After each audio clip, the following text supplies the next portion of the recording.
Okay, y'all. This is crazy. Joe Biden about to get out the daggone custom Maybach.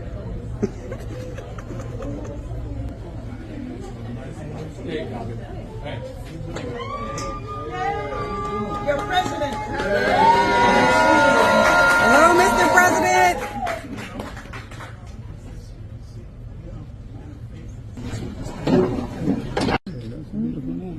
Hello, Mr. President. How are you? I'm good. How are you? What's your name? Marcina. Marcina. Yes, I want to wish you God's blessings in all of your decisions. I know you got a lot on your shoulders. I'll pray for you. Well, thank you. Please do. Yes. Big prayer. Oh, yeah. Taking a selfie. That's a nice one. Let's get a selfie. That's a nice one. I love you more. I love you more. Can I get her? We here. How are you? I'm happy.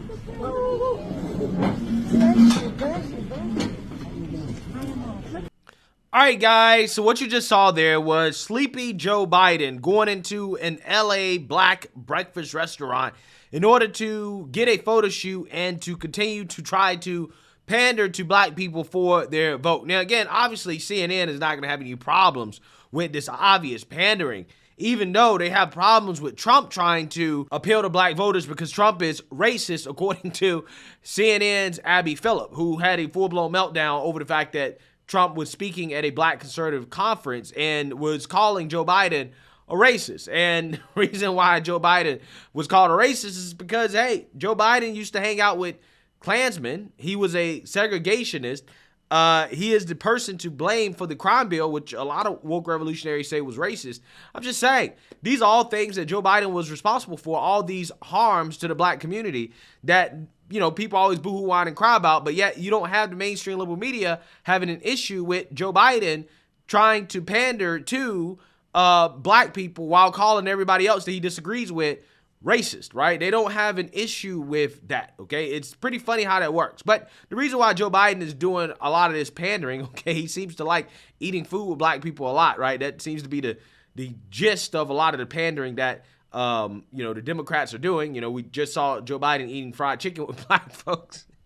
Now he's at a breakfast joint, okay? So I don't know what it is with Joe Biden, black people, and food, but this seems to be the angle for the Democrats. But I guess this is what you got to do when you can't talk about policy, right? So you try to basically appeal to black people based off other things because you know that the results kind of speak for themselves, right? In regards to how bad Joe Biden has been as a president for all of America, to be quite honest with you.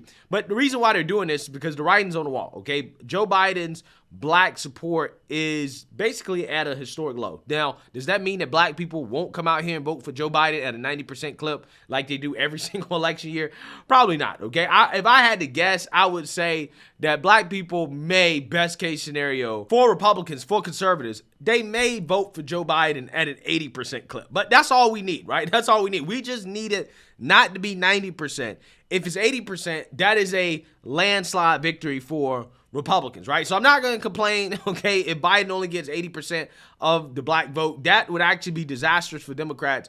But again, the reason why they're doing this is because the writing's on the wall, right? You have some places like Chicago where you have a full-blown revolt by black people against the black Democrats that are running this city, right? And the policies, a lot of Joe Biden's policies, that are plaguing that city, particularly when it comes to the issue of illegal immigration. All this asylum seeking lie, all this about refugees. No. What's happening is they're emptying out the dregs of their jails into the United States, into our communities. They're junking up our country. And yeah, we feel some kind of way about it because it's our country. It's our country. People like Vasquez and them, look how disrespectful they are. Now, you just gave that man a resolution for his father's restaurant. And every time we get up and talk, he's working this room. Look at him. Look at him. But he wants his resolution for his father to be respected. Vasquez, Lopez, all them want their people to be respected, but they can't even give us the dignity for what we built, but them. Ain't no question about it. Yeah, Black History Month, the American descendants of slavery. And I want you to know, Brandon Johnson, I understand what Breakmore's saying about we still on the plantation, but what you looking at right now, this is what a free Negro look like. And I'm telling you, we're going to get our city back. We're going to stand for our people. We're going to get them out of our communities because they don't deserve to be there. Anytime they can't give us 3 lousy minutes of their attention while we sit here and watch y'all get them all kind of money, you watch us. We black out here, and we gonna handle our business. You watch that. I'm a free black woman. This how we get down. It's 68,000 Chicagoans that are homeless. Majority of them are black. Our black kids are running rampant out here. Record carjackings, record auto theft, and robberies. Downtown has 3 to 4 illegal families on every block begging for work and selling Kit Kat bars after $1 billion was spent on them. Where is that money? Where is the money for the South Side and the West Side communities? That should be the argument. It's 20 black aldermen and women and a lot of upset black constituents who voted y'all in. So run into the white media outlets who won't even run a story about stolen properties being taken in our communities, the displacement of elder people, the mass illegal evictions happening on the South Side, and the massive bed bug problem that the Chicago Public Housing Authority has had and is not being addressed. When it's a Chicago bed bug ordinance that is supposed to charge the landlord $2,000 per day. So just like the Latino alder people in here that stick together, it should be the same with the blacks. And lastly, when are you going to find a floor leader? It's been 3 months. That should be enough. When are you going to find a floor leader? It's been 3 months. That should be another argument. We also will be voting no to bring Chicago home on March 19th. And Mayor Johnson, glad to hear you decided not to ask City Council to approve not another dollar for the illegals. If the crisis is so bad, the City Council members who are so concerned should donate their salaries to the cause like a real public servant should. Happy fucking Black History.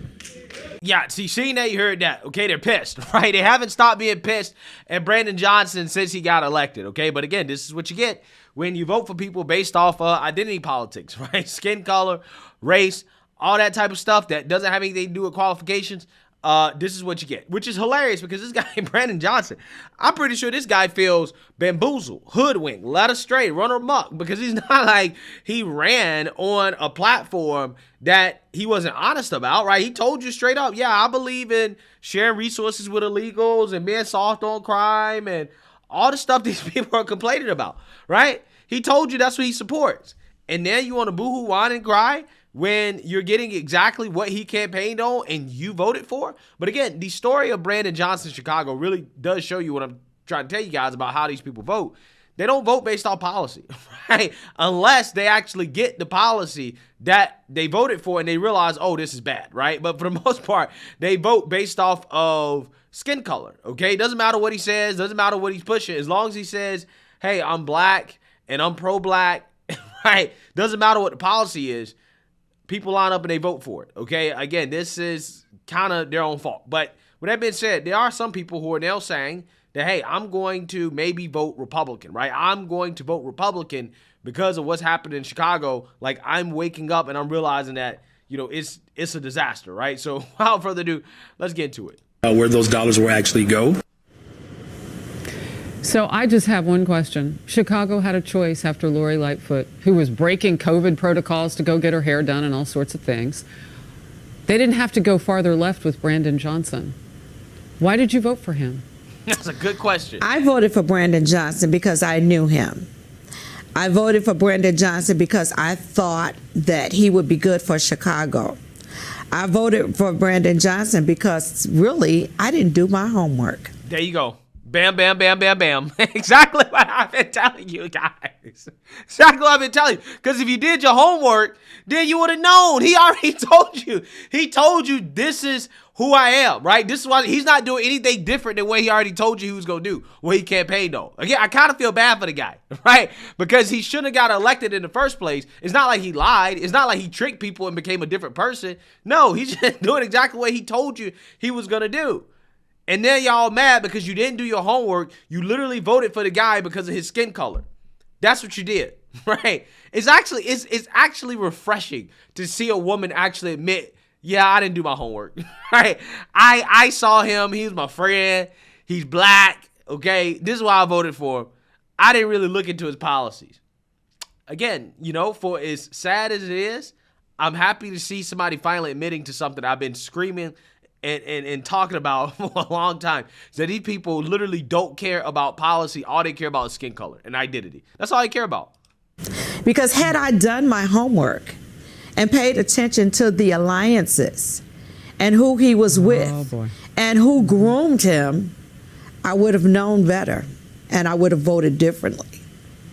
And that brings me to the challenge of really standing up and not just saying to Chicagoans or Illinoisans, but to all voters in this country, it is time for us to stand up and to vote our self-interest. We vote along party lines, especially as African Americans. Oh, yeah, and especially as black women. Right? Y'all line up and vote Democrat 95% at a 95% clip.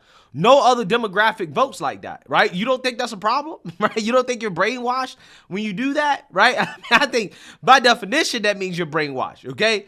95%, which means that you're quite literally not thinking, right? You're not thinking like other groups of people. You just say, I'm just gonna vote Democrat just because I'm a black woman. Amazing. And that needs to change. We need to start voting for people who are going to promote our self-interest. And that may not be a Democrat, and it may not be a Republican. It may be an independent candidate. It may be a Green Party candidate. No, it ain't no Green Party candidate. I can tell you that right now. That's an ultra-leftist, right? It ain't no Green Party candidate. You're talking about voting in your own self-interest. You need to stop voting for leftists, okay? That is what you really need to realize, okay? It's leftist, it's progressivism. That's the problem. But I think that now we have come to a point in this country where we have to stop marrying ourselves to party, stop voting along ethnic lines, because we're seeing that is not working for us. And so that is why I will be voting Republican for the first time. Wow, that is a lot. Finally, music to my ears, right? She admitted everything.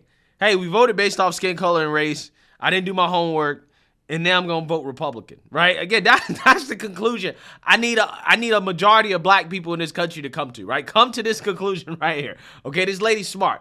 Okay, she had the ability to self-reflect, realize what she went wrong, and correct course. Okay, I can't ask her to do anything more than that. I'm proud of this woman, sincerely. That's a lot of change, and it only took 3 years with one president to undo what you said, a lifetime of Democratic voting in Chicago, at least for you. Does it make a difference if Republicans come to see you this election cycle and talk about this issue on the ground in Chicago? I think the Republicans need to come and see us. I think they need to come and talk to us because let me just say this, that the Republican Party has not been spotless, and there are certainly some issues that we would love to discuss with them that I think that we can have some common ground on. Okay. I think that we can agree to be disagreeable on some issues, but yes, this is the perfect time for the Republican Party to come into the city of Chicago, the state of Illinois, and sit down and talk to the people, because we are looking for change. Okay, yeah, I understand that. But again, see, there's some caveats with this, because a lot of these pro-blackity blacks, what they want a handout. They want reparations. They're not okay with what everybody else is okay with in regards to, okay, let's give you some tax cuts. Let's roll back regulations. Okay, let's create a environment that is business friendly to help you get jobs. Let's be tough on crime. Let's get criminals off the street. No, they don't want that. Okay, a lot of these so-called pro-blackity blacks think that you're not doing enough for them if you ain't giving them free stuff, okay? If you ain't talking about reparations, then you ain't doing enough for them. If you want a handout, if you want reparations, it don't matter what Republicans do, because Republicans aren't going to get on board with reparations, and they shouldn't get on board with reparations, okay? But if you're talking about actually creating a business-friendly environment, getting tougher on crime, bringing back common sense, school choice to your area, to your city, to your neighborhood, then yes, this is something that Republicans should go to Chicago and talk about. I would love to see Trump hold a Trump rally in Southside Chicago. I would love to see it. In fact, I want to see it. I think that if I'm Trump's advisor, I am telling him, look, you should go to New York, the Bronx, Queens, Chicago, hold Trump rallies in deep blue areas because I'm going to tell you something. Trump is one of the only people that can do that. He's one of the only Republicans that can get away with that, okay? I mean, it would be an amazing thing to see. It would be an amazing thing to see, and I think that he should do it, okay? He going to need some extra security. He going to have to hire more than his Secret Service, right? He going to need to have, decked out security everywhere. But he can do it, right? He can pull it off. Trump can pull it off, okay? So, yeah, I want to see it, but we can't come to the table if y'all want reparations and all that. No. If you want to lock up criminals, if you want lower taxes, if you want to roll back regulations, if you want actual conservative policy, school choice, if you want these things, yes, we're ready to come to the table and talk and discuss how we can make change. But if you come into the table looking for some reparations, looking for a handout, then ain't no need. It's a waste of time, right? That's all I got to say about it, because you should realize by now it is the progressive policies that are destroying your neighborhood. So what you should want are conservative policies instead of the progressive policies. So, hey, I think it's a good idea for Trump to show up, for Republicans to at least attempt to try, considering how these people seem to be dying under progressives and their policies. But hey, I don't know. A lot of these people really just want a handout, so I remain kind of skeptical. Let me know what you guys think. Make sure you like, comment, and subscribe. Most importantly, share a Black conservative perspective. Peace.